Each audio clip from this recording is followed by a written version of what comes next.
Magandang araw. Ako po si Mark Lester Lira.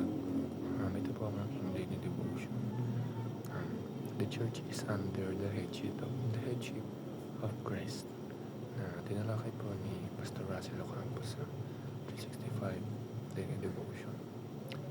Bible verse po ngayong araw ay galing sa Colossians chapter 1 verse 18. Sabi po dito ay, and He is the head of the body, the church. He is the beginning and the firstborn from among the dead, so that in everything he might have the supremacy. Sinasabi po dito na He is ang Panginoong Hesus at siya po ang head ng body ng church natin. Siya ang panimula na siya ay muling nabuhay ay nagkaroon ng bagong creations, which is tayo mga tagasunod niya. At ang Panginoong Hesus din ang may supremacy sa lahat ng bagay. First teaching is, Jesus is the head of the new humanity. Ang ating Panginoong Hesus ay ang ulo ng bagong sangkatauhan. Dahil sa lumang sangkatauhan ay sila ay galing kay Adan. At si Adan at ang ulo ng old humanity ay sila ay nahulog sa kasalanan.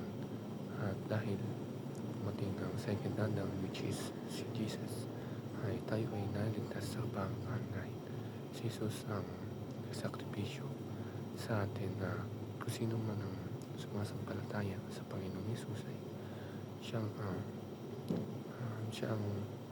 isa siya sa family or pamilya ng new humanity.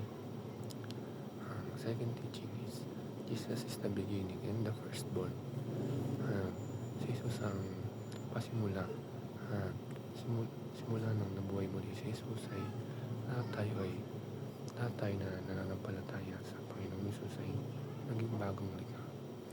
Kung dati ay tayo ay nahulog sa kasalanan at parang wala tayong pag-asa na maligtas, nung bumaba si Jesus dito sa mundo at nagsakripisyo siya sa krus ng Kalbaryo at siya ay muling nabuhay ay tayong mga makasalanan ay naligtas na rin. Kaya tayong mga nananampalataya sa Panginoon ay ligtas sa kamatayan. And the last teaching is, Jesus has supremacy over all things. Ang Panginoong Hesus ay supreme sa lahat ng bagay. Mas mataas siya sa mga anghel at mas mataas siya sa iba dahil sa pamamagitan niya nalikha ang lahat ng bagay.